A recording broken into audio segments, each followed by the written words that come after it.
आज के इस वीडियो में हम लोग कक्षा 10 के गोलीय दर्पण में फोकस दूरी और वक्रता त्रिज्या में संबंध के बारे में पढ़ेंगे। मतलब गोलीय दर्पण में हमें सिद्ध करना है a बराबर r/2 या r इक्वल टू 2f। तो चूंकि गोलीय दर्पण दो प्रकार के होते हैं, अवतल और उत्तल। तो सबसे पहले हम लोग प्रारंभ करेंगे अवतल दर्पण में। सबसे पहले हम लोग अवतल दर्पण में सिद्ध करेंगे कि a बराबर r/2 कैसे होता है। सबसे पहले एक अवतल दर्पण को बनाते हैं। m डैश प्रिंसिपल एक्सिस लेते हैं, x डैश इसका पोल p है। एक रे a प्रिंसिपल एक्सिस के पैरेलल मुख्य अक्ष के समांतर दर्पण में जाता है और दर्पण के b बिंदु पर आपतित होता है और परावर्तित होकर मुख्य अक्ष के फोकस से होकर गुजरता है। उसके बाद हम लोग बी बिंदु पर, आपतन बिंदु पर मतलब अभिलंब डालते हैं। हमारा बीसी जो क्या है वो अभिलंब है। तो इसको सबसे पहले लैंग्वेज में लिखते हैं कि दिए गए दर्पण में m डैश एक अवतल दर्पण है जिसका मुख्य अक्ष x डैश p ध्रुव एक फोकस तथा c वक्रता केंद्र है।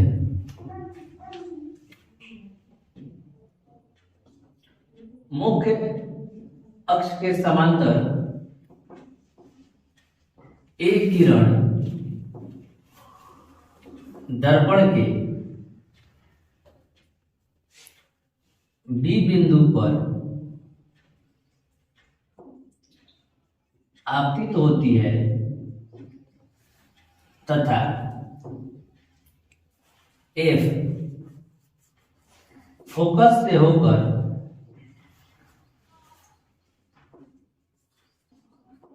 परावर्तित होती है। बीसी अभिलंब है। तो हमें सिद्ध करना है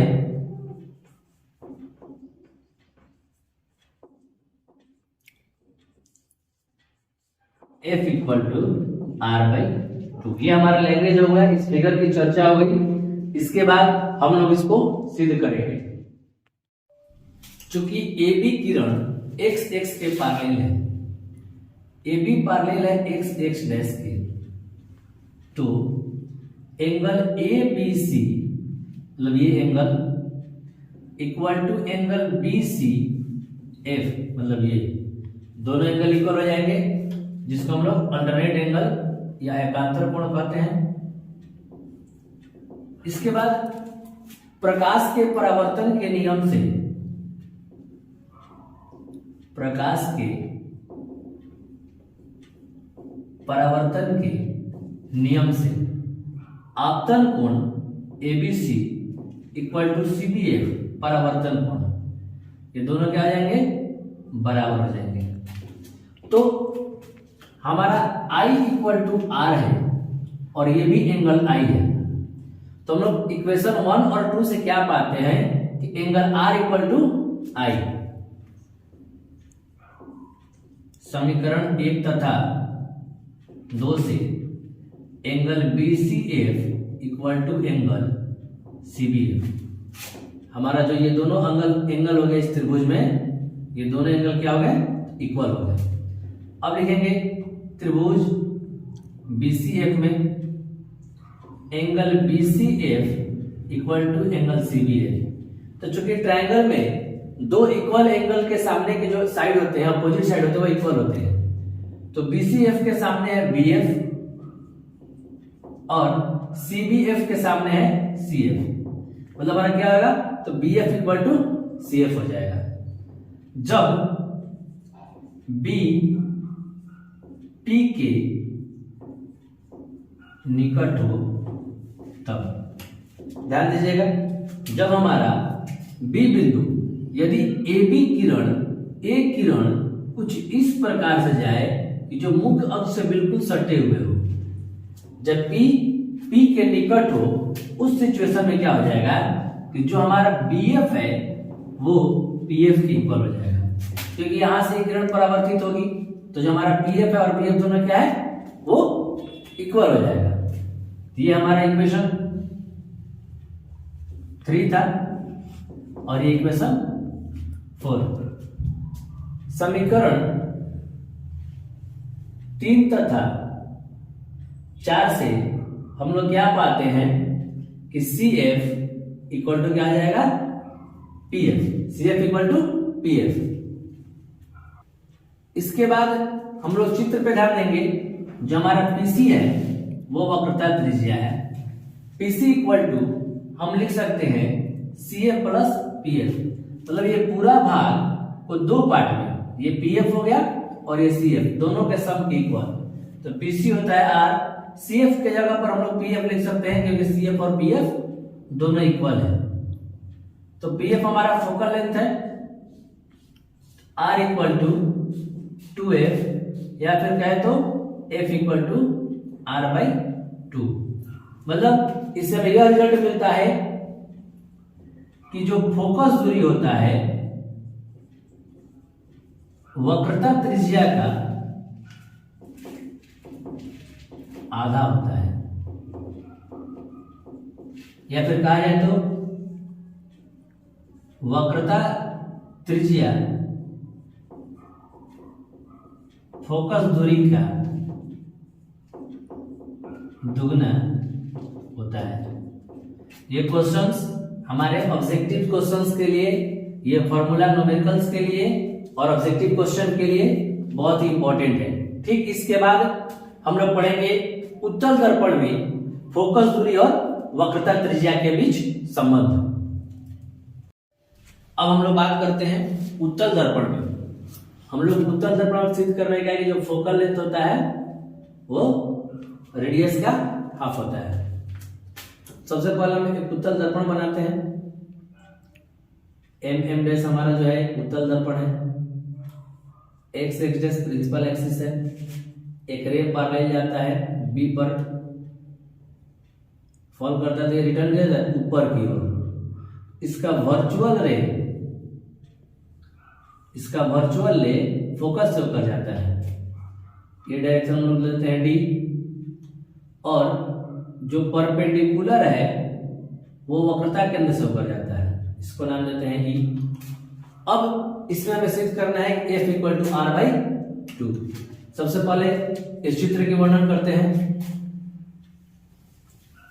दिया गया दर्पण MM डैश एक उत्तल दर्पण है जिसमें P ध्रुव, X डैश मुख्य अक्ष, C वक्रता त्रिज्या, F फोकस है। A किरण मुख्य अक्ष के समांतर दर्पण के B बिंदु पर आपतित होता है, जो कि D की दिशा में परावर्तित हो जाता है, जिसका काल्पनिक किरण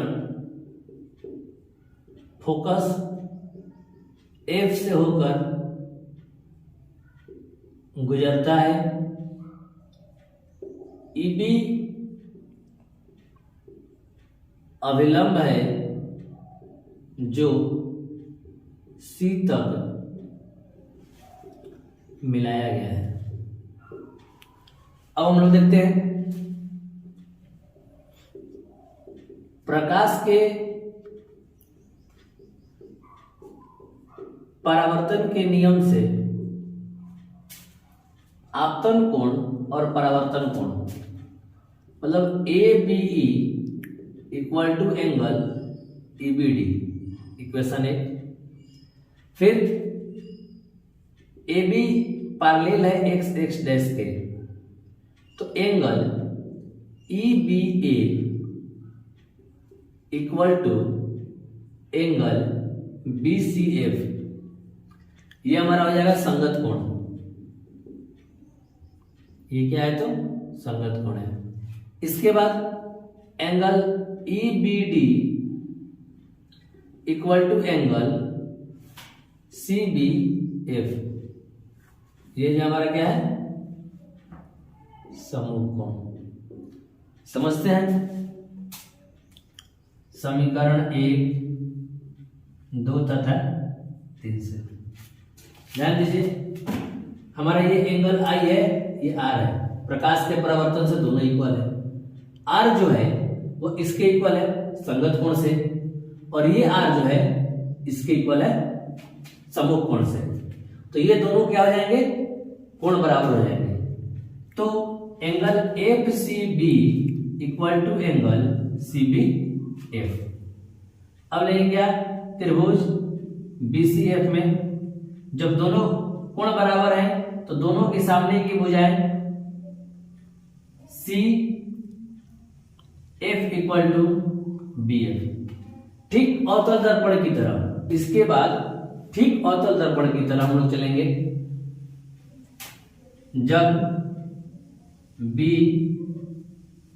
P के नजदीक हो तब हमारा क्या हो जाएगा, तो PF बराबर BF। ये हमारा इक्वेशन 4 और ये हमारा इक्वेशन 5। इसके आगे देखते हैं। अब समीकरण 4 तथा 5 से हमें प्राप्त हुआ क्या, PF इक्वल टू BF, और पहले मिला था क्या CF इक्वल टू BF। तो क्या हो जाएगा PF इक्वल टू CF। ये समीकरण 4 था और ये 5। अब आते हैं दर्पण में चित्र से। जो हमारा PC है, PC equal to PF plus CF। PC equal to PF, CF के जगह पर भी रख देते हैं PF। R equal to F plus F, R equal to 2F या फिर F इक्वल टू R/2। दोनों ही मिरर में same condition. Can anybody out there hear me? Hear me?